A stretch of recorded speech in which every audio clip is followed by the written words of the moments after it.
ಹಾಗೂ ಗಾಂಧಿನಗರದಲ್ಲಿರುವ ಕಾನಿಷ್ಠಾ hotel ವಸಿಸ್ತ್ರ party ಹಾಲ್ನಲ್ಲಿ ಪೂರ್ವಭಾವಿ ಸಭೆ ಕರ್ನಾಟಕ ರಾಜ್ಯ ಪರಿಶಿಷ್ಟ ಜಾತಿ ಪರಿಶಿಷ್ಟ ಪಂಗಡಗಳ ವಕೀಲರ ಸಂಘದ ರಾಜ್ಯ ಮಟ್ಟದ ಸಮಾವೇಶ ಹಾಗೂ 2ನೇ ವರ್ಷದ ವಾರ್ಷಿಕೋತ್ಸವದ ಕುರಿತು ಚರ್ಚೆ ಕಾರ್ಯಕ್ರಮ.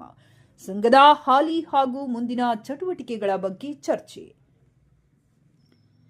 ಕರ್ನಾಟಕ ರಾಜ್ಯ ಎಸ್ಸಿ ಎಸ್ಟಿ ಸಂಘದ ವತಿಯಿಂದ ಸರ್ವೋಚ್ಚ ನ್ಯಾಯಾಲಯದಲ್ಲಿ ಹಾಗೂ ಕರ್ನಾಟಕ ಉಚ್ಚ ನ್ಯಾಯಾಲಯದಲ್ಲಿ ದಾಖಲಾಗಿರುವ ಪ್ರಕರಣಗಳ ಬಗ್ಗೆ ಚರ್ಚಿಸುವುದು, ಸಂಘದ ಸದಸ್ಯರ ನೋಂದಣಿ ಸಂಖ್ಯೆ ಹೆಚ್ಚಿಸುವುದರ ಬಗ್ಗೆ ಚರ್ಚಿಸುವುದು, ಕರ್ನಾಟಕ ರಾಜ್ಯ ಪರಿಶಿಷ್ಟ ಜಾತಿ ಪರಿಶಿಷ್ಟ ಪಂಗಡಗಳ ವಕೀಲರ ಸಂಘದ ವತಿಯಿಂದ ರಾಜ್ಯ ಮಟ್ಟದ ವಕೀಲರ ಸಮಾವೇಶದ ಸಿದ್ಧತೆಯ ಬಗ್ಗೆ ಚರ್ಚೆ, ಕರ್ನಾಟಕ ಎಸ್ಸಿ ಎಸ್ಟಿ ವಕೀಲರ ಸಂಘಕ್ಕೆ ಹಿರಿಯ ವಕೀಲರನ್ನ ಆಹ್ವಾನಿಸಿ ಅವರ ಅಭಿಪ್ರಾಯ ಸಂಗ್ರಹಿಸಿ ಅವರಿಗೆ ಗೌರವ ಸಮರ್ಪಿಸುವುದು, ಅಧ್ಯಕ್ಷರ ಅಪ್ಪಣೆ ಮೇರೆಗೆ ಇನ್ನಿತರ ವಿಷಯಗಳ ಬಗ್ಗೆ ಚರ್ಚೆ ಕುರಿತು ಕಾರ್ಯಕ್ರಮವನ್ನು ಆಯೋಜಿಸಲಾಗಿತ್ತು. ಕಾರ್ಯಕ್ರಮದಲ್ಲಿ ಅಧ್ಯಕ್ಷರಾದ ಎಂ ಮುನಿಯಪ್ಪ, ಉಪಾಧ್ಯಕ್ಷರಾದ ಡಾಕ್ಟರ್ ವೆಂಕಟೇಶ್ ಕೆಪಿ, ಪ್ರಧಾನ ಕಾರ್ಯದರ್ಶಿಯಾದ ಮುನಿರಾಜ್, ಎಸ್ಎಂ ಖಜಾಂಚಿಗಳಾದ ಟಿಎಲ್ ನಾಗರಾಜು ಹಾಗೂ ಈ ಕಾರ್ಯಕ್ರಮಕ್ಕೆ ಸಂಘದ ಎಲ್ಲಾ ಪದಾಧಿಕಾರಿಗಳು, ಸದಸ್ಯರು ಹಾಗೂ ಎಲ್ಲಾ ವಕೀಲ ಮಿತ್ರರು ಆಗಮಿಸಿ ಕಾರ್ಯಕ್ರಮವನ್ನು ಯಶಸ್ವಿಗೊಳಿಸಿದರು.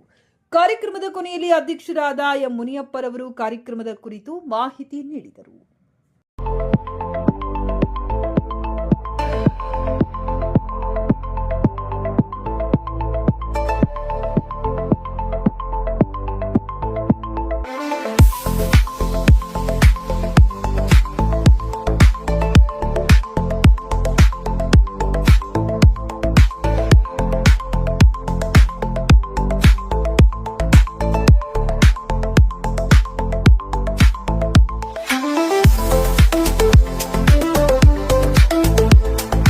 ಕರ್ನಾಟಕ ರಾಜ್ಯ ಪರಿಶಿಷ್ಟ ಜಾತಿ ಪರಿಶಿಷ್ಟ ಪಂಗಡದ ಸಂಘದ ವಕೀಲರ ಸಂಘದಿಂದ ನಾವು ಮುಂದಿನ ದಿನಗಳಲ್ಲಿ ನಮ್ಮ ರಾಜ್ಯಕ್ಕೆ ರಾಷ್ಟ್ರಕ್ಕೆ ಒಂದು ಸಂದೇಶ ರವಾನೆ ಆಗೋ ರೀತಿ ಇಡೀ ರಾಜ್ಯದ ಎಲ್ಲ ವಕೀಲ ಎಸ್ಸಿ ಎಸ್ಟಿ ವಕೀಲ ಮೆಂಬರ್ಸನ್ನು ಗ್ಯಾದರ್ ಮಾಡಿ ಒಂದು ರಾಜ್ಯ ಮಟ್ಟದಲ್ಲಿ ಒಂದು ಸಮಾವೇಶ ಏರ್ಪಡಿಸಿ ಆ ಒಂದು ಮೆಸೇಜು ಅಲ್ಲಿ ಏನು ನಿರ್ಣಯ ತಗೋತೀವಿ, ಎಲ್ಲ ರಂಗದಲ್ಲೂ ನಮಗೆ ಮೀಸಲಾತಿ ಕೊಡಬೇಕು ವಕೀಲರಿಗೆ, ಎಸ್ ಸಿ ಎಸ್ ಟಿ ವಕೀಲರಿಗೆ ಅಂಥೇಳಿ ಈ ಸಮಾಜಕ್ಕೆ ಮತ್ತು ರಾಜ್ಯಕ್ಕೆ ರಾಷ್ಟ್ರಕ್ಕೆ ಒಂದು ಸಂದೇಶವನ್ನು ರವಾನೆ ಮಾಡೋ ಸಲುವಾಗಿ ಇವತ್ತಿನ ದಿವಸ ಸಭೆ ಸೇರಿದ್ವಿ.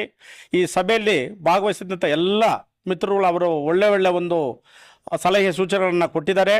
ಅವರು ಹಿರಿಯರು ಕೊಟ್ಟಂಥ ಮಾರ್ಗದರ್ಶನ, ಹಿರಿಯರು ನೀಡಿದಂಥ ಒಂದು ದಾರಿಯಲ್ಲಿ ನಾವು ಮುಂದಿನ ದಿನಗಳಲ್ಲಿ ಇನ್ನೂ ಉತ್ತಮವಾಗಿ ಮಾಡ್ಕೊಂಡು ಹೋಗೋದಕ್ಕೆ ಮತ್ತು ನಮ್ಮ ಸಮುದಾಯದವರಿಗೆ ಏನು ಇವತ್ತಿನ ದಿವಸ ಬೆಂಗಳೂರು ವಕೀಲರ ಸಂಘದಲ್ಲಿ ಏನು ಒಂದು ಇದು ನಡೀತಾ ಇದೆ, ಮುಂದಿನ ದಿನಗಳಲ್ಲಿ ಅದು ನಡೀದೇ ಹಾಗೆ ಮಾಡಿ ದೌರ್ಜನ್ಯ ನಿಲ್ಲಿಸಿ ಅವರು ನಮಗೂ ಒಂದು ನಮ್ಮ ಇದು ಏನಿದೆ ಬೇಡಿಕೆಗಳೇನಿದೆ ಡಾಕ್ಟರ್ ಬಾಬಾ ಸಾಹೇಬ್ ಅಂಬೇಡ್ಕರ್ ಅವರ ಭಾವಚಿತ್ರವನ್ನು ಇಡೀ ರಾಜ್ಯದಲ್ಲಿರ್ತಕ್ಕಂಥ ಎಲ್ಲ ಹೈಕೋರ್ಟ್ಗಳಿರ್ಬೋದು, ಡಿಸ್ಟ್ರಿಕ್ಟ್ ಕೋರ್ಟ್ಗಳಿರ್ಬೋದು, ತಾಲೂಕು ಕೋರ್ಟ್ಗಳಿರ್ಬೋದು ಹಾಕಿದಂತೆ ನಾವು ಪ್ರಾಕ್ಟೀಸ್ ಮಾಡ್ತಕ್ಕಂಥ ನಮ್ಮ ಸಂಘದ AB ಸಂಘದಲ್ಲಿ ಅವರ ಭಾವಚಿತ್ರನ ಹಾಕೋ ತನಕ ನಮ್ಮ ಹೋರಾಟವನ್ನು ನಿಲ್ಲಿಸಲ್ಲ. ಯಾವುದೇ ಕಾರಣಕ್ಕೂ ನಾವು ಇದಕ್ಕೆ ಯಾರು ಬಗ್ಗೋದಿಲ್ಲ. ನಾವು ಬಾಬಾ ಸಾಹೇಬ್ ಅಂಬೇಡ್ಕರ್ ಅವರ ಒಂದು ಇದು ಏನಿದೆ ಅದರ ಒಂದು ದಾರಿಯಲ್ಲಿ ನಾವು ಹೋಗ್ತೀವಿ ಅಂತ ಈ ಒಂದು ವೇದಿಕೆ ಮುಖಾಂತರ ಒಂದು ಮೆಸೇಜನ್ನು ಇವತ್ತಿನ ದಿವಸ ಪಾಸ್ ಮಾಡ್ತಾ ಇದ್ದೀವಿ. ಬಲಪಡಿಸಬೇಕಾದ್ರೆ ನಾವು ಬೇರೆ ಎಲ್ಲ ಜಿಲ್ಲೆಗಳು ತಾಲೂಕುಗಳಲ್ಲಿ ಹೋಗಿ ಸುಮಾರು 10 ಜಿಲ್ಲೆಗಳಲ್ಲಿ ಹೋಗಿ ನಾವು ತಾಲೂಕುಗಳಲ್ಲಿ ಒಂದು 30 ತಾಲೂಕುಗಳಲ್ಲಿ ಒಂದು ಸಂಘಟನೆಗಳನ್ನು ಈಗಾಗಲೇ ಮಾಡಿದ್ದೀವಿ. ಆ ಸಂಘಟನೆ ಪದಾಧಿಕಾರಿಗಳನ್ನ ಮಾಡ್ಕೊಂಡಿದ್ದೀವಿ. ಬರೀ ಇದು ಬೆಂಗಳೂರಿಗೆ ಮಾತ್ರ ಸೀಮಿತ ಅಲ್ಲ, ಇಡೀ ರಾಜ್ಯಕ್ಕೆ ಎಲ್ಲ ಜಿಲ್ಲೆಗಳು ತಾಲೂಕುಗಳು ಎಲ್ಲದಕ್ಕೂ ಒಂದು ಮೀಸಲು ಅಂತ ಹೇಳ್ತೀವಿ ನಾವು.